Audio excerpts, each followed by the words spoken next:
হ্যাঁ এই পর্যন্ত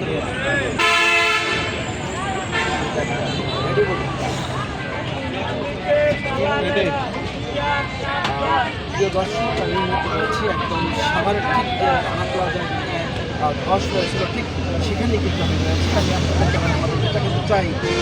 আপনি দেখতেই পাচ্ছেন যে এই মধ্যে কিন্তু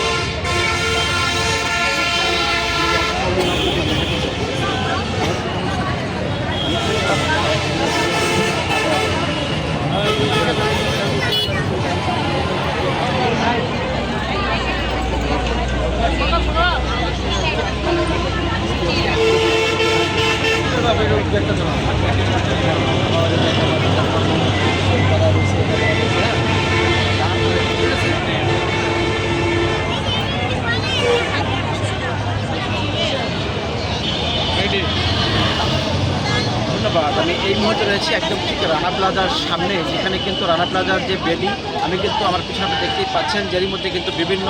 আহত নিহত শ্রমিক এবং বিভিন্ন সংগঠনের শ্রমিক নেতারা তারা কিন্তু যে শহীদ বেদিতে যারা নিহত হয়েছেন তাদের স্মরণে কিন্তু যে মোমবাতি জ্বালিয়ে তাদের শ্রদ্ধা নিবেদন করছেন। আমরা ক্যামেরার মধ্যে দেখাতে চাই, এর মধ্যে দেখতেই পাচ্ছেন তারা কিন্তু থেকে বিভিন্ন সংগঠন তারা কিন্তু এসেছে এবং এই বিভিন্ন সংগঠন তারা মোমবাতি জ্বালিয়ে কিন্তু এই শহীদদের প্রতি শ্রদ্ধা নিবেদন করছেন। বিভিন্ন সংগঠন থেকে এসেছে এবং আমরা রানা প্লাজার পাশাপাশি দেখেছি তাজদিন গার্মেন্টস কারখানার কিছু নিহত আহত শ্রমিকরা তারা কিন্তু এখানে এসে জড়ো হয়েছেন এবং এই যে আগামীকাল কিন্তু সেই 24 এপ্রিল সেই স্মরণ